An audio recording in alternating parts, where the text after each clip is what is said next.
खुदा तुझे किसी तोहफा से आशना कर दे कि तेरे बहर की मौजों में इज़्तिराब नहीं। तुझे किताब से मुमकिन नहीं फराग के तो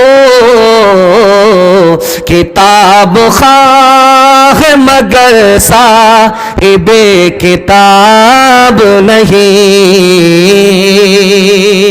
जवानों का आखिरी पैगाम सुना रहा हूं। जवान लोग तैयार हो जाइए, आखिरी पैगाम 3 मिनट के सुनने के लिए। आप लोग तैयार हैं? ध्यान से सुनिएगा। इंशाअल्लाह हमारा जवान टिकट कटाएगा दिल्ली में पठान देखने के लिए। हाथ उठाइए इंशाअल्लाह। खैर वोटर लिस्ट में नाम नहीं आया, चलेगा, बाईपास चला गया वो। ध्यान से सुनिएगा।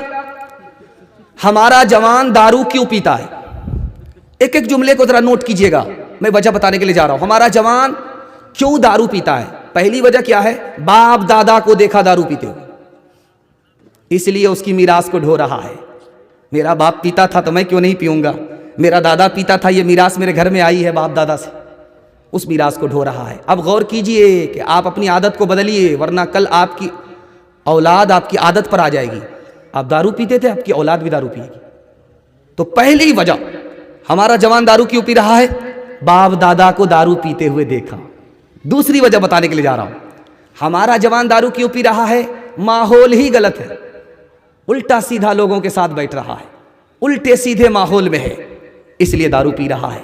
तीसरी वजह दारू क्यों पी रहा है?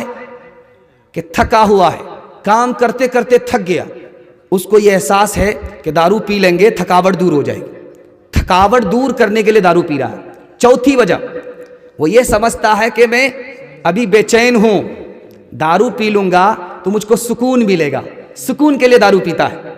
और पांचवी वजह जानते हैं क्यों दारू पीता है?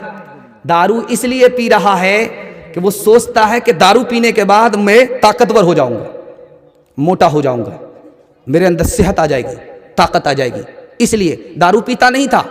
दारू पीने वाले के साथ उठना बैठना शुरू किया, पीने लगा, इस वजह से दारू पीता है। अब मैं बताने के लिए जा रहा हूं हमारा जवान फांसी के फंदे से क्यों लटक रहा है, जहर खा करके क्यों मर रहा है, ट्रेन की पटरी में क्यों कट रहा है, दिखाने के लिए जा रहा हूं। ध्यान से सुनिएगा। पहली वजह पसंद के खिलाफ शादी हो गई, इसलिए खुदकुशी कर लिया। लड़की ने धोखा दे दिया, जिससे इश्क करता था, व्हाट्सएप की लड़की बड़ी मुश्किल से ढूंढ करके लाया था, जेब काट करके चली गई, ये धोबी का गधा, ना घर का रहा ना घाट का रहा। अब उसके चक्कर में इसने खुदकुशी कर लिया। तीसरी वजह बेरोजगार है, माली परेशानी ने, जेब में पैसा नहीं है, खुदा के खजाने पर भरोसा नहीं, खुदकुशी कर लिया। चौथी वजह मायूस है जिंदगी से, डॉक्टर मरीज से मायूस नहीं होता, हमारा जवान मायूस हो गया, इसलिए खुदकुशी कर रहा है। तीसरी वजह बताने के लिए जा रहा हूं, बहुत ध्यान से सुनिएगा। 49% जवान कमर में हथियार लेकर के चलता है, 28% जवान चोरी डकैती करता है, 21% जवान चोरी डकैती करते हुए पुलिस को धोखा देता है। जानते हैं किस वजह से? फिल्म देखने की वजह से। फिल्म में देखा कि चोरी डकैती कैसे होती है, फिल्म में देखा यार बड़ी बड़ी गाड़ी है, बड़ा बड़ा बंगला है, माला माल तो यही लोग हैं, कंगाल तो हम ही हैं, चोरी डकैती पर आ गया।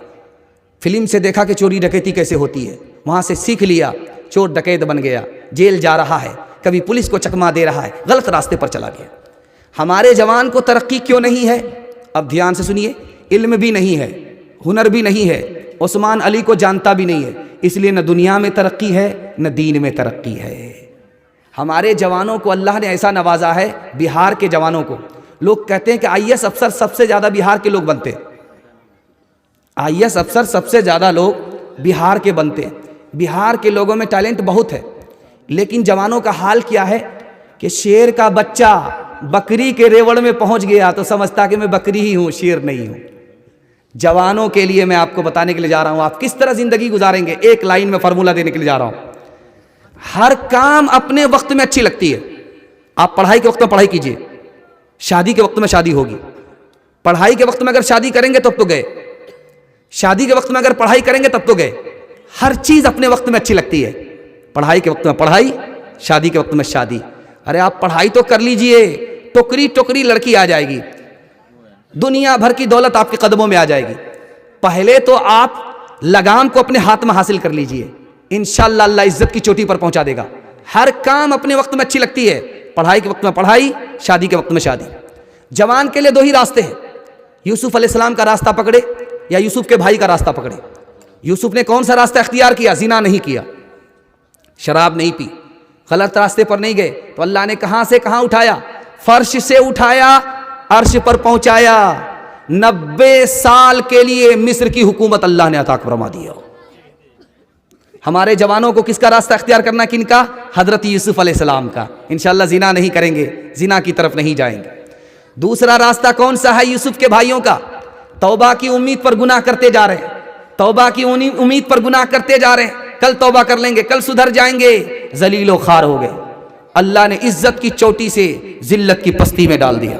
हम हाथ जोड़ करके अपने जवानों से कहते हैं, आप दारू को छोड़ दीजिए, आप जुआ छोड़ दीजिए, आप गलत माहौल में जाना छोड़ दीजिए, पढ़ करके दिखाइए। अल्लाह आपको 1 साल में 10 साल के बराबर तरक्की देगा इंशाअल्लाह। मेरे वादे पर आप अमल करेंगे? हाथ उठा दीजिए इंशाअल्लाह। जवानों को जरा परवाह नहीं बेएतदाली की, जवानों को जरा परवाह नहीं बेएतदाली की, बुढ़ापे में नतीजे इसके ये नादान देखेंगे। तेरी दीवानगी, तेरी दीवानगी पर तरस आता है मुझे अकबर। कोई दिन वो भी होगा हम तुझे इंसान देखेंगे, कोई दिन वो भी होगा हम तुझे इंसान देखेंगे। जलसा मुकम्मल हो गया। अब पठान फिल्म को सामने रखिए और 2 वादे आपसे लेने के लिए जा रहा हूं। ये बहादुरगंज एक जगह है, आप जानते होंगे। वहां एक लड़का स्कॉर्पियो में 5 लड़के सिल्लीगुड़ी सिनेमा हॉल में पठान फिल्म देखने के लिए जा रहे थे। बीच में हादसा हो गया, 2-3 लड़के वहीं इंतकाल कर गए। 2 जो बचे तो बहुत सीरियस है। अब बताइए जिसका इंतकाल हुआ उसका क्या हाल होगा? एक बात याद रखिए। दूसरी बात आपके सामने रखने के लिए जा रहा हूं। बिहार का लड़का, पढ़ने लिखने वाला, वो दिल्ली में फोन कर रहा है कि बिहार में सिनेमा हॉल बंद है, पूर्णिया जिले में, अररिया जिला में सिनेमा हॉल नहीं है, यहां टिकट नहीं मिल रहा है, तुम मेरे वास्ते दिल्ली में टिकट देखो मिल रहा कि नहीं मिल रहा। तो कहा गया कि हाँ बाबू यहां टिकट है। तो ट्रेन का टिकट करा करके पठान फिल्म देखने के लिए दिल्ली जा रहा है बिहार का लड़का। तीसरी मिसाल आपके सामने रखने के लिए जा रहा हूं। एक फिल्म आई थी, उसका नाम है देवदास। एक फिल्म आई थी, उसका नाम था मेरा नाम मोहब्बत है। देवदास जब फिल्म आई तो उसका पहला हीरो था मोतीलाल, उसका जो दूसरा हीरो था उसका नाम था दिलीप कुमार। तो उस फिल्म को देखने की वजह से 34 नौजवानों ने खुदकुशी किया। मेरा नाम मोहब्बत है, ये फिल्म पाकिस्तान में रिलीज हुई। उसको देख करके कराची में एक जोड़ा मियाँ बीवी के साथ खुदकुशी किया और चीन में एक जोड़ा मियाँ बीवी के साथ खुदकुशी किया। अब इंसाफ से बताइए, दिल पर हाथ रख करके बताइए, वो जोड़ा जो फिल्म देख करके मरा उसका अंजाम क्या होगा? इसलिए मैं हाथ जोड़ करके आपसे कहता हूं कि इंसान को ये फिल्म कहां ले जा रही है आपको अंदाजा नहीं है। एक मिसाल पर पैगाम खत्म कर रहा हूं। बेटी से बाप पूछ रहा है, तू गैर मुस्लिम लड़की से निकाह क्यों करना चाहती है? गैर मुस्लिम लड़के से क्यों निकाह करना चाहती है? लड़की है हिंदुस्तान की, लड़का है बांग्लादेश में। लड़का गैर मुस्लिम है, लड़की मुसलमान है। लड़की का बाप से कहना है कि मैं जो बांग्लादेश में लड़का गैर मुस्लिम है उससे निकाह करूंगी। तो बाप को बड़ी हैरत हुई, यार इस लड़की का ताल्लुक उस लड़का से कैसे हुआ? तो कहा नेट चला रही थी, गेट खुल गया, यहां का चक्कर वहां चल गया, आबरू अलग गई, ईमान अलग गया। देखिए फिल्म का नुकसान।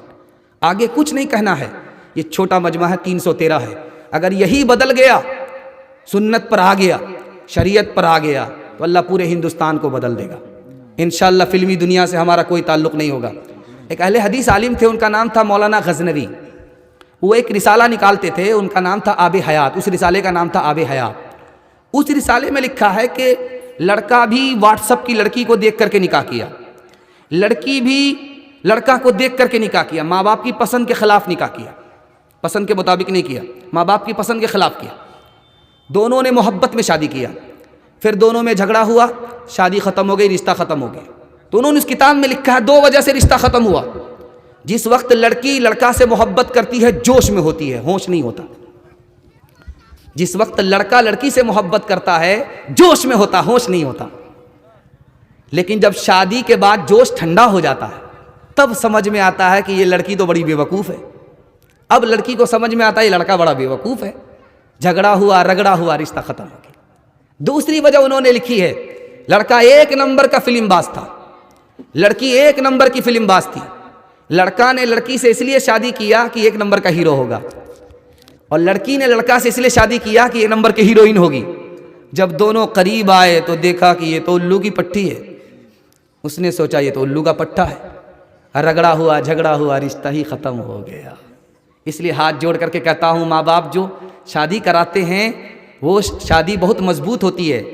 बाप की दाढ़ी जो सफ़ेद होती है, धूप में सफ़ेद नहीं होती है, ये तजर्बे से होती है। इसलिए माँ बाप की पसंद के मुताबिक शादी कीजिए।